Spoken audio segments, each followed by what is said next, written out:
hopefully you've watched part 1 of my Norway itineraries and how we picked our upcoming Norway itinerary.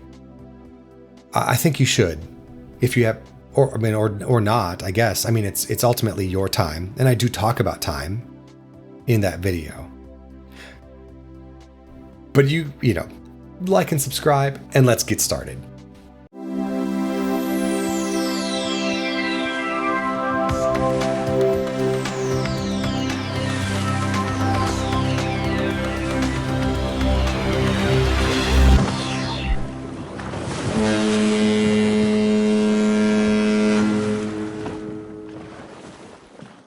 All right, so welcome to part 2 of my Norway series, of a 3-part series I'm working on. In part 1, we looked at how my wife and I picked our upcoming Norway cruise, what went into it, and how we took a 7-day, turned it into a 14-day to get the most out of the itinerary. We looked at constraints that we consider as well, and I think these are important to keep in mind. And then we combined these itineraries. Now I'm going to rate them, and we're going to see how accurate I am. When I get back, I'm going to re-rate the itineraries, and I'll be honest with you. Before we start this, though, I want to talk about Norway and UNESCO World Heritage Sites. The government of Norway has, I think, rightfully started to restrict cruising in World Heritage Sites. So by 2026, only zero-emission ships will be able to cruise the UNESCO Heritage Site fjords, Geiranger Fjord and I'm sorry. I can't even say this word. I want to say this word. Duolingo, I think you may be letting me down. Anyway, Hurtigruten and Havila already have zero-emission ships that are doing these. They're smaller ships, but they're wonderful, and I think that's great. MSC Cruise Line has just released the first cruise passenger ship that is zero emission. The problem I have with that ship is that it is like almost 6,000 passengers, around 6,000 passengers. It's huge, but it can take those passengers with zero emissions using LNG. Progress. That's good. But let's just quickly look over here. What are we going to see here? These are the UNESCO World Heritage Sites in Norway. And the first one, Geiranger Fjord, is a beautiful fjord that takes us back into Geiranger, which is a major cruise stop. So this is the one that most cruise lines are affected by. And we won't be able to do that no later than 2026. Then the other fjord that's on the list is the one that I can't pronounce, and I'm not going to try and pronounce it. However, I didn't see many lines trying to do this, so I think we're okay there, which is good. But Flåm, you have to cruise right by it to go to Flåm, so that may be affected. I'm not sure what the limit is there. The next site I want to point out that's a UNESCO World Heritage Site is Bryggen in Bergen, which is a lovely, lovely town here. And the wharf on the front is a UNESCO World Heritage Site that I believe is not yet affected by this law. However, I appreciate Norway doing this. I think it's the right thing to do. And I think cruise lines need to get on their game and need to do better. Those are really the main sites I think are going to be affected. So if you're cruising these areas, you may be affected. Okay, so let's rate these cruises, right? Let's give these cruises a Clint's Cruisability score. Now, we're doing these this summer. These are similar with very, very similar stops, but they're not quite the same.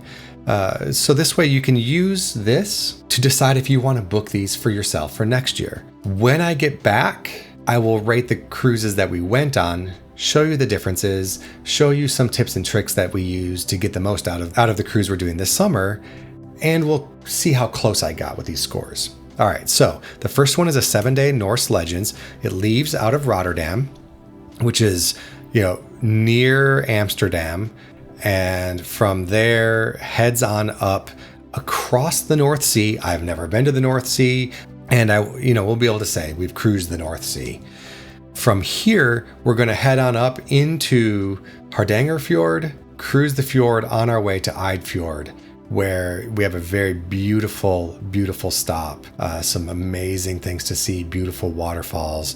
And then we're going to head on back out and go down to Ålesund, which is the iconic, probably most photographed, city here in Norway, because you just have these beautiful, beautiful views. Can't wait to see it. From there, we're going to head on up and continue cruising to Geiranger, which we talked about earlier is a UNESCO World Heritage Site. Look at this. Look at these fjords here. This has the Seven Sisters waterfalls coming down the side. There's a lot of adventure. There's a lot of great things to do. We're going to go kayaking, and I'm pretty excited to do that. I'll tell you all about it. And then we head on to Bergen. Again, this historical town has the UNESCO World Heritage Site there on the pier. And then we head on back to Rotterdam. Looks great. Looks fascinating. And for this one, I give a Clint's Cruisability score for variety of 3, a repeatability of 2.75, and for a total of 4.75. It may seem like it should be higher, but the variety, a lot of the towns are similar. The stops, we're cruising through fjords, so there's not a lot of variety there. Repeatability, that's all based on the different types of activities that we can do in each stop, so 2.75 for 4.75 total. Adventure is a 3, that's pretty solid. Enrichment a 3.5. Remember, there's 2 UNESCO World Heritage Sites on this stop. And relaxation score of 2.8. When I first mapped this out, it got a much lower score for relaxation because of all of the activity you did in the stops. However, I went back and added relaxation scores for the fjords because it is very relaxing to cruise in fjords. If you've ever cruised Alaska, cruising glaciers, I do the exact same thing. So not a bad cruise. I think we've got a lot of nature focused aspects on this cruise. Let's take a look at the 7-day Viking Sagas cruise. This is the one that's piggyback back to back, so you can do these back to back. This one here again starts in Rotterdam, which we just looked at. It's near Amsterdam. And from here, we're actually going to head on up through the North Sea and then across the strait that separates Denmark and Norway, which I marked. It's not really on any, you're not going to see it on any itineraries, but I thought it was funny because it's actually the Kattegat Strait, which if you've ever watched any Viking shows, they always go to Kattegat, which doesn't exist as a town, but it's kind of a generic Norway name. So I thought it would be kind of cool that we're going to cruise Kattegat, then we're going to go across the Oslo Fjord and cruise on up from there to Oslo. So you're going to go to the capital city. This is very different than the previous itinerary and the feeling that we're going to get out of this. From here, we're going to head on down and go to Kristiansand, which is more of a port town. There's a lot of islands here. There's some city. There's some good hiking, but it's more of a city, population of about 100,000 people. And then over to Stavanger, again, another city. You're starting to really get a different feel here for this itinerary. From here then, we're going to move on and go up to Flum. Flum is in a fjord at the end. There's a beautiful train ride that's super popular. We're planning on doing that train ride. We had to book our tickets early. It's already selling out. And then we cruise the fjord back as we begin to make our way back to Rotterdam. For this 7-day cruise, I give a variety score of 2.5. Not quite as much variety as the last itinerary. More cities. Repeatability of 3.25. That bumps up a little bit because of the cities for a total of 5.25. An adventure of 2.5. Enrichment of 3.5. No UNESCO World Heritage Sites on this cruise. And a relaxation score of 3 because of the 2 fjord cruisings. And there are just a little bit more relaxing opportunities that we have here. So when we combine these 2 itineraries, you can start to see we have a bit more diversity with Norway. We're hitting south, coast, and west Norway. We're not going all the way up across the Arctic Circle, but I think that's okay. We're really getting a good flavor of Norway here. And when combined, Clint's Cruisability score goes up with a variety of 3.5, repeatability of 3, for a total of 6.5. That doesn't always happen. You don't always increase your score by simply adding more. An adventure score of 3, an enrichment score of 4, with the 2 UNESCO World Heritage Sites, museums and history in Oslo, the highly enriching cruise, and a relaxation score of 3. There are 4 fjords on this itinerary.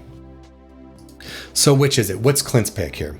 What am I going to give my final pick? Well, of course, it is that 14-day best of Norway.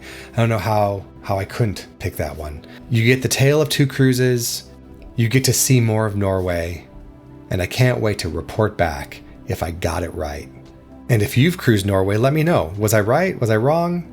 What any other factors I need to put into play here on these scores? I want to hear from you. Thanks for liking. Thanks for subscribing. We'll see you when I get back.